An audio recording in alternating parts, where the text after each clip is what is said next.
A graça e a paz do Senhor Jesus, amém? A graça e a paz do Senhor Jesus, amém? Que bom que você chegou aí, glória a Deus. Eu quero ministrar aqui um texto da palavra de Deus. Você que está aqui no prédio da nossa igreja, você que está aí pela internet, por esse mundo afora, você que vai ouvir em algum momento esta palavra, eu já peço ao Espírito Santo de Deus que possa ministrar poderosamente em seu coração. E eu gostaria que você abrisse a Bíblia aí. Quem trouxe a Bíblia aí? Quem trouxe a Bíblia aí, a palavra de Deus? Aleluia, glória a Deus. Pega aí e abre lá no livro de Atos, no capítulo de número 20.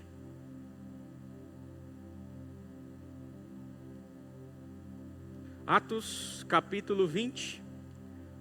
Vou falar hoje sobre uma viagem que o apóstolo Paulo fez. Se alguém puder desligar os ventiladores aqui, para não balançar as páginas da Bíblia aqui. Atos capítulo 20. Paulo faz uma viagem em Mileto, na região de Turquia. E nós temos alguns ensinamentos do apóstolo Paulo ali. Atos capítulo 20. Versículo de número 19 diz assim: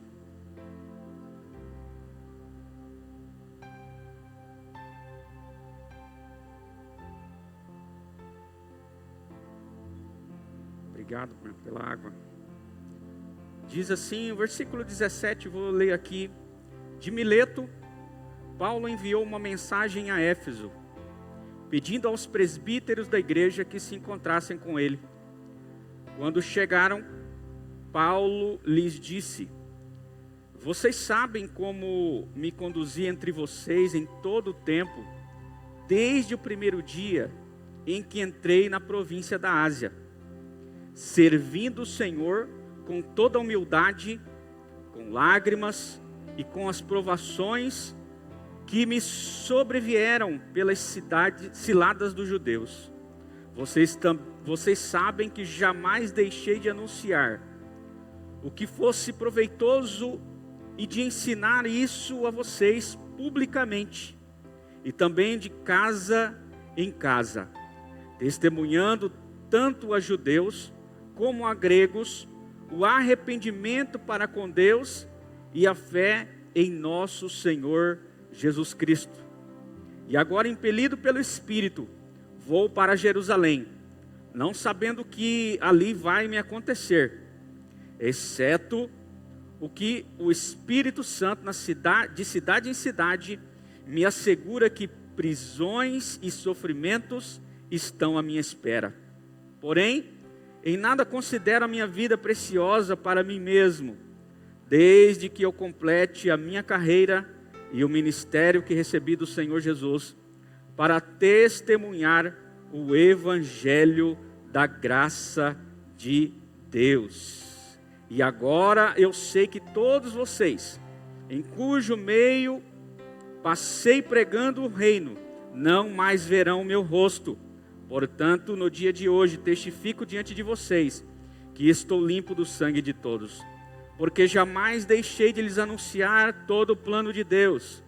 Cuidem de vocês mesmos e de todo o rebanho no qual o Espírito Santo os colocou como bispos para pastorearem a igreja de Deus, a qual ele comprou com o seu próprio sangue. Aleluia! Glória a Deus! Eu quero conversar com você hoje, porque aqui nesta cidade de Mileto, Paulo tem aí um encontro, de Paulo aí com os presbíteros de Éfeso. Depois de Mileto tem um encontro aí com os presbíteros de Éfeso. E Lucas aqui vai ressaltar 3 marcas de um verdadeiro servo do Senhor. E aí eu vou ficar com você aí no versículo de número 19. O texto diz assim: servindo ao Senhor com toda humildade, diga comigo, humildade, mais forte, diga assim, humildade, com lágrimas e com as provações. Amém? Então eu quero conversar hoje com você sobre 3 marcas do verdadeiro servo do Senhor. Os irmãos conhecem o apóstolo Paulo, tá? E o apóstolo Paulo, no encontro aqui com os presbíteros de Éfeso, ele ressalta aqui, né, escrevendo essas 3 características. Lucas escreve essas 3 características. A primeira característica que ele escreve é a humildade. Porque na nossa vida cristã, nós temos uma carreira que nos foi proposta. Todos nós temos uma carreira. Todos nós temos um ministério. Todos nós temos algo para fazer no Senhor. Todos nós temos uma edificação para fazer. E todos nós somos servos do Senhor, amém? Então o apóstolo Paulo, ele se considerava, né, ali os últimos servos. Então se ele é o último, nós somos os últimos dos últimos, tá? Então nós precisamos entender bem o nosso lugar durante a nossa trajetória. E uma das características de um verdadeiro servo do Senhor, aquele que entregou a vida para Jesus e que agora morreu para si mesmo, morreu para o mundo, e agora ele vai viver para Deus, amém? Ele vai viver para Cristo, dizendo: olha, já não vivo mais eu, mas é Cristo que vive em mim. Glória a Deus. Diga para o seu irmão aí: você já não vive mais, mas é Cristo que vive em você. Aleluia. E diz o texto assim, em Mateus capítulo 5, versículo 3, diz assim: felizes são os humildes, porque o reino dos céus é dado a eles. Então a primeira característica de um servo, do verdadeiro servo do Senhor, e aqui eu quero pegar o exemplo da vida do apóstolo Paulo, é que o apóstolo Paulo era uma pessoa humilde. Então essa característica precisa estar em mim e precisa estar em você. Por quê? Porque quando nós encontrarmos essa característica, quando nós nos esforçarmos, quando nós aprendermos as dinâmicas dessa característica na vida de cada um de nós, nós vamos aprender a verdadeira felicidade. E o texto diz que isso é tão nobre que o reino dos céus é dado a cada um deles. É dado aos humildes. Por que que Jesus estava aqui no Evangelho de Mateus, no capítulo 5, falando sobre humildade, e lá, ele, no seu sermão, ele estava dizendo isso por conta de quê? Por que que Jesus, no seu sermão, estava falando sobre humildade? Jesus estava falando isso porque ele estava contrastando os líderes religiosos que estavam ali no momento do sermão dele. Então ele não estava pregando isso só talvez para os irmãos que estavam ali naquele lugar, para os curiosos que estavam ali, para a multidão que estava ali, mas ali nós tínhamos os líderes religiosos de Mateus, capítulo 23, e aí, esses religiosos de Mateus capítulo 23, eles achavam que sabiam de tudo, eles achavam que eles eram bom da boca, que eles sabiam qualquer coisa. E Mateus 23, 1 diz assim, então, Jesus disse ao povo e seus discípulos: os mestres da lei e os fariseus têm autoridade para explicar a lei de Moisés. Aí o versículo 3 diz assim: obedeçam ao que eles dizem, mas não sigam o exemplo deles, porque eles não fazem o que mandam vocês fazerem. Então Jesus estava dizendo e falando sobre a humildade. Por quê? Porque ele estava contrastando aqueles homens que se diziam religiosos, que pregavam nas esquinas, que pregavam para as pessoas, que pregavam nas sinagogas, os fariseus, pregavam para as pessoas e diziam para eles: olha, façam isso, façam aquilo, mas eles mesmos não faziam. Então por isso Jesus estava colocando essa questão da humildade no sermão, e no versículo 11 ele diz assim, olha: quanto mais humilde for o serviço de vocês aos outros, maiores vocês serão. Para ser o maior de todos, é preciso ser servo. Jesus estava dizendo a eles no sermão. E o versículo 12 diz assim: mas aqueles que se acharam grandes sofrerão humilhação, e aqueles que se humilham serão engrandecidos. Aleluia! Que humildade é essa que o apóstolo Paulo praticava aqui, né? Discípulo do Senhor. Que humildade é essa? Humildade é quando você serve de todo o coração. Diga comigo assim: humildade é quando você serve de todo o coração. Põe a mão no coração aqui, ó, e fala assim: de todo o coração, com toda a sua alma, com todo o seu entendimento. É coração e mente. Então o apóstolo Paulo, ele era alguém que quando ouviu a voz do Senhor lá naquele dia, dizendo: Saulo, Saulo, quem é o Senhor? Sou eu, Senhor, a quem você persegue. Tá? Paulo ouve a voz ali, e ali começa a caminhada cristã da vida dele, começa uma mudança, começa uma transformação na vida dele, tá? E Paulo se torna o próprio serviço no Senhor. O apóstolo Paulo se torna alguém que resolve servir de todo o coração. Ele teve uma crise, um conflito ali no começo, mas logo ele foi resgatado pelos discípulos do Senhor. Barnabé e outros foram encaixando ele no processo do serviço, e ele engajou, tá? Então ele começa a servir de todo o seu coração. O que é servir de todo o coração? É aquele camarada que você fala para ele assim: olha, faz isso aqui para mim. Aí ele vai lá e faz com todo o coração, com toda a habilidade, ele coloca tudo que ele sabe ali, todo o conhecimento, toda a oração, todo o jejum, né? Mas quem é aquele que não faz, que não está servindo de todo o coração? Digamos que seria a mãe e diz para o filho assim: filho, faz aquilo ali para mim. Aí o filho diz: tá bom, eu vou lá. E ele bate a porta bem forte. Você já viu isso em algum lugar? Está faltando humildade. Todas as vezes que eu e você fomos fazer alguma coisa, batendo a porta, reclamando, não usando do chamado que Deus deu para nós, está faltando humildade em nosso coração. Então o apóstolo Paulo sabia para o qual foi chamado. Inclusive nós lemos o texto aqui, que ele está dizendo: olha, eu sei que vocês não verão o meu rosto. Isso é alguém humilde. Ou seja, ele está passando por um processo que ele sabe que está anunciando o plano de Deus, e talvez ele nem possa mais voltar lá. Ele sabe que ele está caminhando para ser condenado, para ser preso, para ser morto. Então ele sabia da função dele.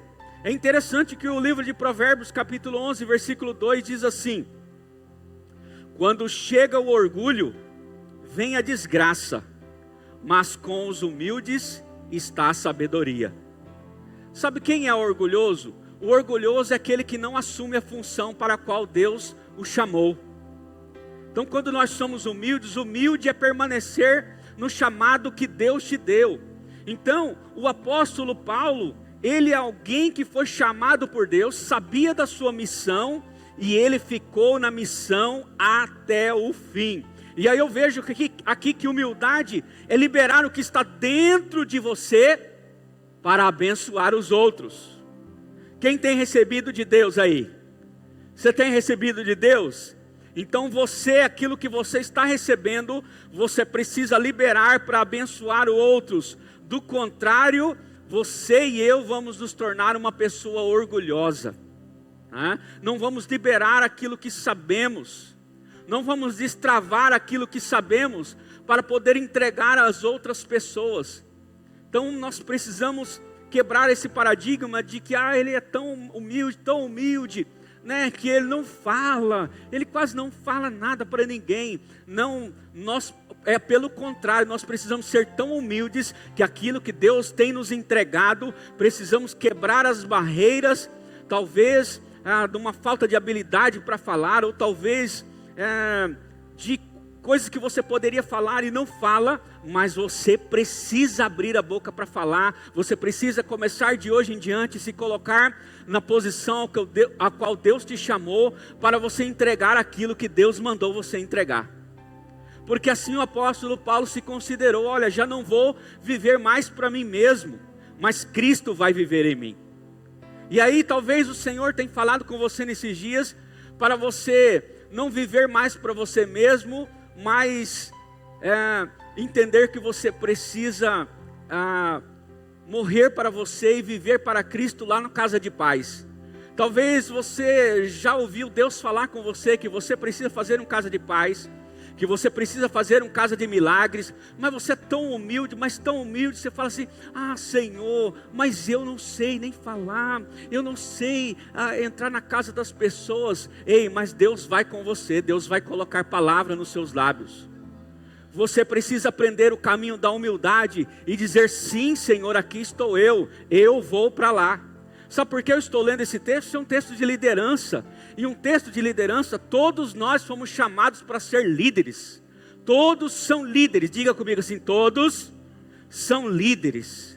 No mínimo você lidera você mesmo, tomando decisões certas ou erradas. Você está liderando desde que você se informou ali por gente, cresceu um pouquinho mais, as pessoas te lideravam, seus pais, mas chega uma época que você começa a liderar, tomar as suas próprias decisões, você começa a andar, você começa a caminhar, você começa a falar coisas boas ou ruins, de acordo com aquilo que você está aprendendo do lado com as pessoas. A sua vida é uma vida de liderança, e você começa a liderar na escola, você começa a liderar no trabalho, você lidera como pai, lidera como mãe, lidera em todos os ambientes da sociedade. Você está liderando.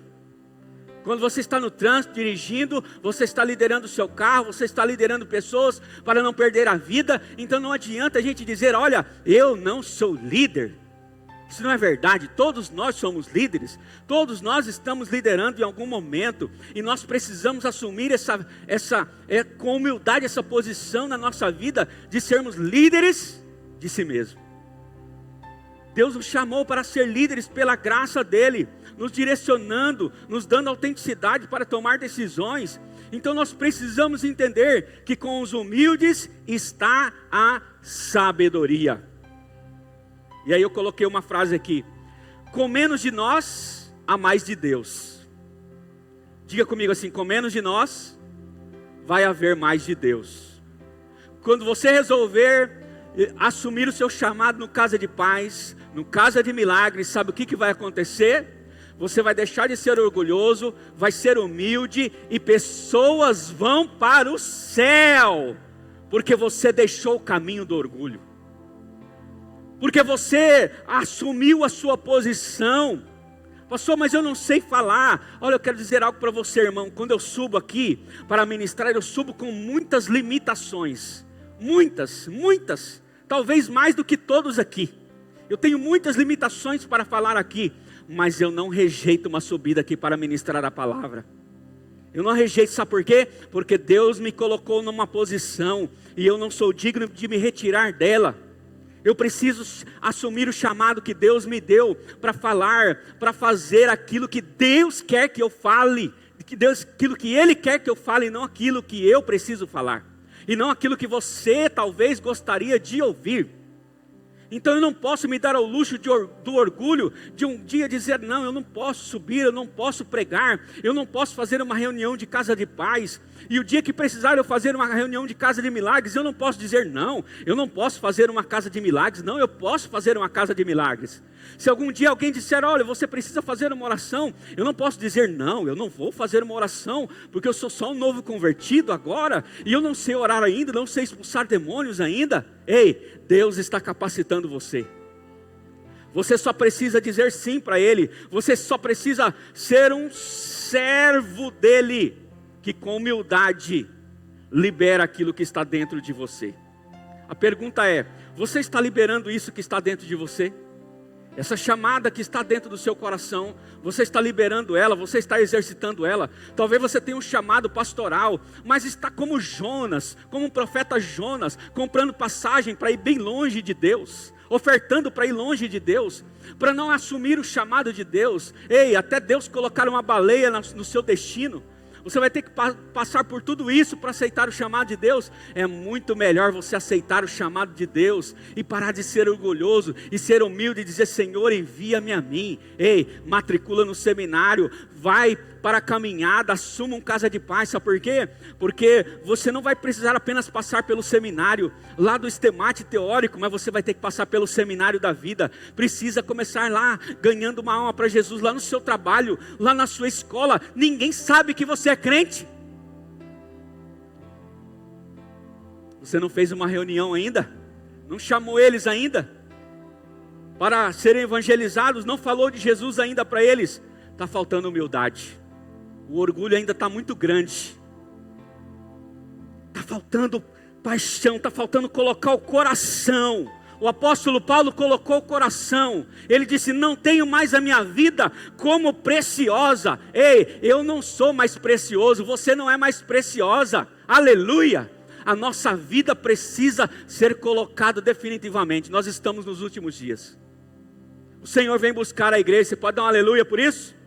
Você pode dar uma glória a Deus por isso? Então quero dizer algo para você, querido. O apóstolo Paulo estava servindo com toda a humildade. O texto diz: toda humildade. Toda humildade. Ele tinha tudo para se ensoberbecer, porque há textos que dizem que ele fazia mais do que os demais, mas ele considerava o menor de todos. Se considerava o menor de todos. Então ele sabia que havia muito serviço para ser feito. Sabe, às vezes há muito serviço para ser feito, mas falta humildade para a gente encarar eles para fazer. Existem muitas áreas para se trabalhar no reino, mas muitas vezes nós estamos perdendo tempo com o nosso orgulho próprio e não estamos aceitando a chamada de Deus. E essa chamada de Deus pode ser em qualquer lugar. Em qualquer lugar, não é só para ser pastor, não é só para ser um líder de casa de paz, de casa de milagre, é para trabalhar numa mídia, é para ser ministro de louvor, é para ganhar alma para Jesus lá fora, em tudo. Nós somos criados para o louvor da glória dele, aleluia. É isso que diz a palavra do Senhor. Então nós temos que olhar para nós, esquadrinharmos a nossa vida, para ver se realmente de fato nós estamos fazendo aquilo que o Senhor está fazendo. Então o Senhor estava ministrando esse texto a não só a multidão, aos discípulos e também aos fariseus ali orgulhosos que não praticavam aquilo que pregavam, porque ele sabia que se ele pudesse alcançar alguém pudesse entender o reconhecimento da sua própria pobreza, isso levaria à fronteira moral na qual Jesus opera. Porque quando nós reconhecemos, quando nós nos arrependemos e achamos de verdadeiramente de fato que estamos orgulhosos, que precisarmos estar fazendo alguma coisa e não estamos fazendo, então é aí que Deus opera. É aí que Deus faz algo em nós. Mas enquanto você está resistindo, Deus resiste ao soberbo, mas dá graça ao humilde. Mas quando você reconhece, quando você ouve a palavra e você diz: não, agora eu vou engatar a primeira, segunda, terceira, vou até a quinta, e se tiver sexta marcha, sétima marcha, você vai embora e não para mais, aleluia. Glória a Deus. Muito bem. Segunda característica do verdadeiro servo do Senhor são as lágrimas. Quem serve com lágrimas durante a trajetória da sua vida cristã, não só serve, mas serve com o coração. Olha só o que diz o texto, Atos 20:31. Por isso, vigiem. Lembrem-se de que durante 3 anos estive com vocês. Estava lembrando os Éfesos, né? O tempo que ele esteve em Efésios, ensinando noite e dia, cada um com muitas lágrimas. Diga comigo assim: muitas lágrimas. Então o apóstolo Paulo não só servia com o coração, mas ele servia com muitas lágrimas. Sabe, as lágrimas faziam parte da vida cotidiana do apóstolo Paulo. Alguns dizem que ele tinha uma liderança muito forte, alguns dizem que ele era muito intransigente, mas a Bíblia esclarece que ele era um homem de lágrimas. Ele era um homem que chorava. Então, ele não só servia com o coração, mas ele chorava enquanto andava servindo. Atos 20 e 31, como eu li para você. Ele dizia que nas provações e perseguições, ele estava sempre com lágrimas. Olha só o que diz 2 Coríntios, capítulo 2, versículo 4, diz assim: escrevi esta carta com aflição e angústia.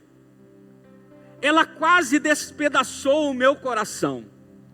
E digo-lhes francamente que chorei por causa dela.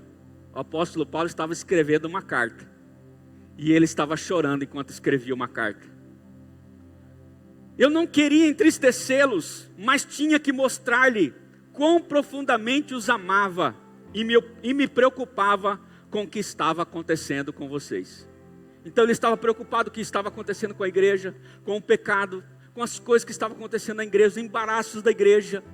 E ali ele escreve uma carta chorando. Chorando. Então uma das marcas do verdadeiro servo do Senhor é que ele chora. E é interessante que ele passa um tempo ali com as pessoas, com os líderes, e em Atos 20, 36 ao 37, as pessoas passam a chorar, porque estavam ficando já com saudade dele na despedida. Então alguém que chora, um dia alguém pode chorar por ele. Olha só, quando acabou de falar, ajoelhou-se, ou seja, em atitude de que ele não era maior do que aqueles que estavam ali, e orou com eles.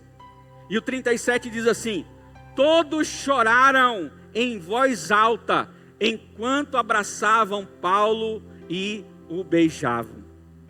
Então ele tinha terminado a viagem dele ali, a caminhada dele, estava se despedindo, e na despedida as pessoas começaram a chorar, começaram a abraçar, a beijar, né? E aqui a gente vê que o amor precisa ser verbalizado, né? Ele precisa ser demonstrado. E o apóstolo Paulo verbalizava isso, né? Ele demonstrava isso para as pessoas. Ele chorava, né? As suas emoções precisam refletir o seu amor. Então ele amava essas pessoas a ponto de ter entregue a sua vida, de caminhar, de enfrentar naufrágios, de levar picada de cobra, de ser açoitado. O apóstolo Paulo amava de verdade, com as atitudes, com a vida dele que condizia, e quando ele chegava perto, o texto diz que ele chorava, né? Ele expressava isso para os irmãos, né? Então nós vamos ver vários textos falando sobre isso. Então, há momentos na vida de uma pessoa que a maior necessidade dela é só receber um abraço, só isso. Grava isso. Muitas vezes ela precisa só de um abraço. Me lembro quando cheguei aqui na igreja, tinha o Ministério do Cumprimento, estava eu e o saudoso Eurico lá na frente, homem de Deus, e nós ficávamos cumprimentando as pessoas. Às vezes as pessoas chegavam com um semblante triste, mas quando a gente dava um sorriso, dava um graça e paz, e às vezes um abraço apertado naquele varão, e ele saía dali diferente. E um dia eu me lembro que nós abraçamos um homem que entrou na igreja, e aí nós abraçamos de dupla. Nós abraçamos ele, nós vimos que ele precisava daquele abraço, e nós abraçamos ele ali, e foi um momento muito glorioso. E quando terminou o culto, que ele passou por lá, ele disse: olha, o momento ao qual Deus mais ministrou na minha vida hoje, foi quando vocês me deram aquele abraço lá na frente. Então a gente precisa não só demonstrar com a nossa vida, mas nós precisamos aprender a abraçar e beijar. Nós abraçamos e beijamos muito pouco mesmo. Pastor, mas por que ficar chorando? Para que ficar chorando, pastor? Salmos 56, 8 diz assim: O Senhor conhece bem as perseguições que tenho sofrido. Contou e recolheu num jarro todas as minhas lágrimas e anotou cada lágrima no seu livro. Lembra das lágrimas que você chorou? Está lembrado das lágrimas que você chorou? O Senhor anotou cada uma delas. O Senhor fez questão de recolher num vaso de barro cada uma das suas lágrimas. O que esse texto está querendo dizer para nós? Está dizendo que Ele registra as nossas lágrimas. Sabe por quê? Porque Ele se importa comigo e com você. Ele se importa com cada lágrima que você chorou naquele dia que você estava com ansiedade, com depressão, aquele dia que você estava abandonado, o dia que você foi abandonado pelo seu marido, pela sua esposa, o dia que os seus filhos te abandonaram, o dia que os seus netos te abandonaram, que você chorou, o Senhor estava lá com você. Bem possível que Ele estava chorando junto com você, chorando com a gente, vendo o nosso sofrimento. E aí a Bíblia diz no Evangelho de Mateus capítulo 5 versículo 4: felizes os que choram, porque serão consolados. Se você quiser receber o consolo do Senhor, você precisa chorar. Você precisa chorar na presença dEle. Chorar quando ora, chorar quando adora, chorar quando celebra, chorar quando a notícia é ruim, chorar quando a notícia é boa, mas chore de alguma forma. Porque isso é uma verdadeira característica do servo do Senhor. Isso é uma verdadeira característica. E se não estiver chorando, tem alguma coisa errada. É dia de você dobrar o joelho e deixar a lágrima rolar no seu rosto de volta. Porque isso é importante para nós. E caminhando aqui para o encerramento, a última marca do verdadeiro servo do Senhor, segundo o versículo que nós lemos, são as provações. Diga comigo, são as provações. E as provações, elas acontecem na vida do servo de Deus para deixar o seu coração forjado, para forjar a sua mente, forjar o seu coração, para trazer uma maturidade, um amadurecimento maior. Olha só o que diz o texto de 2 Coríntios capítulo 4, versículos 7 ao 12, diz assim: entretanto, este tesouro precioso está encerrado num vaso de barro, isto é, no nosso corpo fraco. Todo mundo pode ver que o poder glorioso que está dentro provém de Deus e não de nós. Aleluia. De todos os lados somos oprimidos pelas dificuldades. De todos os lados nós somos oprimidos pelas dificuldades. Enquanto nós estivermos aqui na terra, nós vamos estar passando por opressões por todos os lados. Porém, não somos esmagados. Aleluia. Então você precisa saber que nós vamos passar por provações. E quantas provações? Se eu pedir para levantar a mão aqui, você vai dizer: eu passei por isso, eu passei por aquilo outro, eu passei por aquilo outro. Bem, você disse, você passou. E você está aqui. Sabe por quê? Porque você não foi esmagado, você não foi destruído. Muitas vezes ficamos perplexos porque não sabemos a razão de certas coisas nos acontecerem. Muitas vezes a perplexidade nos pega. Me lembro uma vez que a perplexidade me pegou tão grande que eu disse: como que eu consegui fazer isso? Como que eu consegui fazer isso?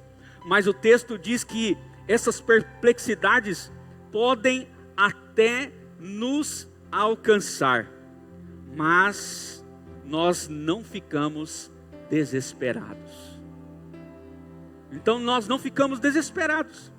Nós podemos ser pegos de surpresa, mas não ficamos desesperados, diz o texto. Olha o versículo 9: somos perseguidos, mas não abandonados.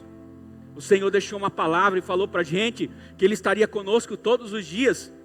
Mas tem dia que parece que a gente esquece e fala assim: por que eu estou sozinho? Por que Deus me abandonou? Deus não abandona ninguém. Ele está sempre presente. Ele está sempre presente. Ele quer saber se a palavra está em nós no dia da perseguição, para dizermos: olha, eu não estou abandonado mesmo, hein? Eu vou continuar a minha caminhada. somos abatidos, mas não destruídos. Este nosso corpo está constantemente enfrentando a morte, tal como aconteceu com Jesus. Assim fica bem claro a todos que a vida de Jesus é revelada em nosso corpo. Sim, vivemos sob constante perigo de morte para nossas vidas, por amor a Jesus, para que a sua vida também se manifeste em nossos corpos mortais, de modo que a morte está agindo em nós, porém, isso resulta em vida para vocês. Então, quantos perigos o apóstolo Paulo passou, né? Naufrágios, fome, né? Sentenças, prisões, quantas coisas o apóstolo Paulo passou, né? Mas ele continuou a caminhada, tudo aquilo ali forjava ele, para ele ir mais para frente ainda, porque ele sabia que o trabalho dele não tinha parado, ele sabia que ele tinha que continuar pregando. Ei, sabe essa dificuldade, essa provação que você está passando aí, é para forjar você, é para você ir mais para frente, é para você ficar mais cheio de fé, é para você orar mais, é para você jejuar mais, é para você depender mais de Deus. Apóstolo Paulo picado pela cobra, né? E as pessoas diziam ali, olha, ele foi picado e não morreu, vamos adorar ele. Ele é uma espécie de um Deus. Ele disse, não, é somente o Senhor, só o Senhor que deve ser adorado. Se não aconteceu nada com o meu corpo físico, é por causa do Senhor, é por causa da graça de Deus. Se não aconteceu nada com você, é porque Deus guardou você até esse momento, não chegou a sua hora ainda. Então, você precisa continuar sendo um servo de Deus, que passa pela provação. Se o apóstolo Paulo passou, por que eu e você não vamos passar? Se ele cresceu, desenvolveu, morreu servindo ao Senhor, por que nós não vamos crescer, desenvolver e morrer servindo o Senhor? Aleluia! Glória a Deus! Ou quem sabe subir no arrebatamento da igreja, né? Servindo ao Senhor com alegria, aleluia. E aí, para a gente encerrar, eu pergunto para você: você é um servo do Senhor? Você é uma serva do Senhor? Estas marcas estão na sua vida? Assim, pegando fogo na sua vida? Tem alguma área que não está faltando um renovo do Senhor?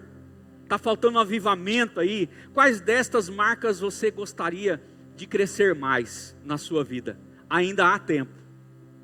Ainda há tempo para você ter uma marca de um servo, de um verdadeiro servo do Senhor, que serve mesmo, de verdade, que olha para Ele, autor e consumador da sua fé, e diz: eu não vou parar, eu não vou retroceder, eu vou continuar, o meu alvo é Cristo, o meu alvo é Cristo. Eu quero orar com você agora, coloque-se em pé. Eu quero chamar você que veio aqui nessa noite para receber uma oração. Você já pode vir aqui à frente, se você quer receber uma oração dos pastores, né? Talvez você precisa receber uma oração, talvez você precisa receber um milagre, talvez você recebeu um diagnóstico médico. O Senhor está aqui para curar você. É Ele que cura, nós não curamos, mas Ele cura. Se você precisa de uma cura, sai do seu lugar, vem aqui na frente. Você que precisa receber uma oração. E se você quiser fazer um concerto com o Senhor, se o Senhor falou com você em algumas áreas dessa vida, talvez você reclamou algum dia das provações e hoje você precisa, na verdade, agradecer por elas. Sai do seu lugar, vem para cá. Pastor, tem muitos tempo que eu não choro, vem para cá chorar. Vem para cá chorar. Vem para cá chorar. Pastor, está faltando humildade no meu coração. Vem para cá. Está faltando eu assumir aquilo que Deus chamou para mim assumir. Andar na posição que Deus me chamou. Servir de todo o coração. Sai do seu lugar, vem pra cá também, vamos orar. Desejo é sentir teu poder, teu poder. Então vem incendiar meu coração, é o teu altar. Quero ouvir o Chama os pastores para orar. Contemplar, então vem incendiar o coração, é o teu altar. Quero ouvir o som do céu, a tua glória contemplar.